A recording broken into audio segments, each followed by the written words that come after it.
Hoy nos metemos de lleno en un momento crítico, una auténtica encrucijada en la historia de España. ¿Qué pasa cuando un país entero necesita una operación a corazón abierto, pero los cirujanos no se ponen de acuerdo? Pues vamos a verlo. Bueno, situémonos. Año 1902. Alfonso XIII sube al trono. Es un chaval, pero el reino que le toca está enfermo. Vamos, carcomido por dentro. El sistema político, que había mantenido una aparente paz, la Restauración, se estaba cayendo a trozos. Y esa enfermedad, ojo, tenía un nombre: caciquismo. Para entender todo lo que vino después, hay que entender esto. Imaginemos un sistema donde las elecciones son puro teatro. Unos pocos jefes locales, los caciques, deciden quién gana, repartiendo favores, presionando a la gente. La voluntad del pueblo no contaba. Era, en fin, una democracia de cartón piedra. Así que este es el panorama. Un reino al borde del precipicio, con unas grietas en su estructura que amenazaban con derribarlo todo. Vamos a analizar esas grietas una por una. A ver, aquí se ven perfectamente las tres fracturas principales. Primero, el turnismo. Un pacto, un acuerdo entre los dos grandes partidos para pasarse el poder como si fuera un cromo. Esto, claro, garantizaba que en el fondo nada cambiara. Segundo, la gente de a pie estaba completamente desconectada, fuera de la ecuación. Y tercero, lógicamente, empezaron a surgir alternativas con muchísima fuerza. Republicanos, nacionalistas catalanes y vascos, y sindicatos obreros que dijeron: hasta aquí hemos llegado.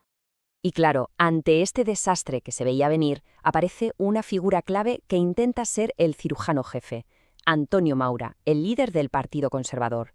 Su plan era muy audaz y para algunos un poco contradictorio: hacer una revolución para que no hubiera una revolución. Es que esta frase de verdad lo resume todo. Maura sabía perfectamente que el sistema era insostenible. Su idea era operar al paciente desde dentro, hacer cambios controlados desde el propio gobierno. Es el dilema de siempre: o reformamos para conservar el poder, o una revuelta popular nos pasará por encima. ¿Y cómo lo intentó? Pues con cirugía de precisión, o eso pretendía. Su ley de administración local era un ataque directo al corazón del caciquismo. Quería que los ayuntamientos tuvieran poder de verdad. También intentó que las elecciones fueran un poco más transparentes y modernizar el ejército. Sobre el papel, oye, parecía un buen plan, pero llegó 1909, la Semana Trágica de Barcelona. Una protesta contra la guerra de Marruecos se descontrola y se convierte en una insurrección en toda regla. La respuesta del gobierno de Maura fue desproporcionada, brutal. La represión fue tan salvaje que le costó el puesto. Su revolución desde arriba había muerto, ahogada en sangre. Tras el fracaso de Maura, entra en escena el segundo gran doctor que intentará salvar al reino: José Canalejas, del Partido Liberal. Y su método era radicalmente distinto. Pasamos de la cirugía conservadora a un tratamiento, digamos, mucho más progresista. Vamos a ver cómo este nuevo enfoque intentó arreglar los mismos problemas, pero no con un bisturí para conservar, sino con una medicina mucho más social y abierta al cambio. Canalejas, la verdad, no se anduvo con chiquitas. Atacó tres frentes clave: la famosa ley del candado, para frenar el poder inmenso de la Iglesia; reformas para mejorar la vida de los trabajadores; e incluso, ojo, se atrevió a hablar de autonomía para Cataluña. Estaba intentando integrar en el sistema a todas esas fuerzas que estaban fuera. Es el gran reto: ampliar el club sin que los socios antiguos te quemen el edificio. Y parecía que por fin, de verdad, había una esperanza real. Un camino para que España se modernizara de forma pacífica. Pero la historia, a veces, es muy cruel.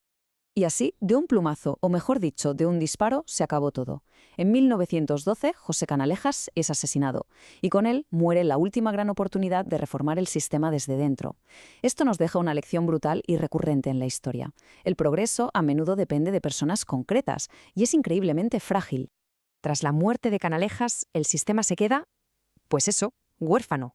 Los partidos se rompen, no hay liderazgo y el reino queda a la deriva, navegando sin timón directo hacia una tormenta perfecta.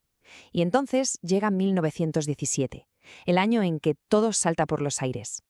Lo de 1917 es un colapso en cadena, en apenas 3 meses. Fijaos, primero se rebela el ejército, que se sentía ninguneado. Después, los políticos de la oposición intentan forzar un cambio por su cuenta. Y para rematar, los sindicatos lanzan una huelga general que buscaba directamente derribar el régimen. Los tres pilares del Estado, ejército, política y sociedad, se vinieron abajo a la vez. Y la respuesta a la huelga, pues, una vez más, la represión. Más de 70 muertos. El sistema ya no tenía ideas, solo sabía responder con violencia a las demandas de cambio. Ya no quedaban reformistas, solo la fuerza bruta. Y aquí llegamos a la pregunta del millón: ¿por qué no funcionó nada? ¿Por qué ni la cirugía conservadora de Maura ni el tratamiento progresista de Canalejas pudieron salvar al paciente? Pues esta tabla a la verdad lo clava. Por un lado, la corrupción era demasiado profunda, un cáncer que las reformas apenas rozaron. Por otro, las nuevas fuerzas sociales, sindicatos, nacionalismos, eran ya demasiado potentes como para ignorarlas. Y finalmente, sin líderes fuertes como Canalejas, los partidos que sostenían todo el chiringuito siguieron pedazos. Las consecuencias fueron nefastas. Se perdía la oportunidad de oro para crear una democracia de verdad en España. La inestabilidad se hizo crónica y, lo más importante, el ejército se acostumbró a meterse en política. Se estaba preparando el terreno para que, solo 6 años después, en 1923, un golpe de Estado militar lo barriera todo. Y esto nos deja con una pregunta que va mucho más allá de la España de hace un siglo.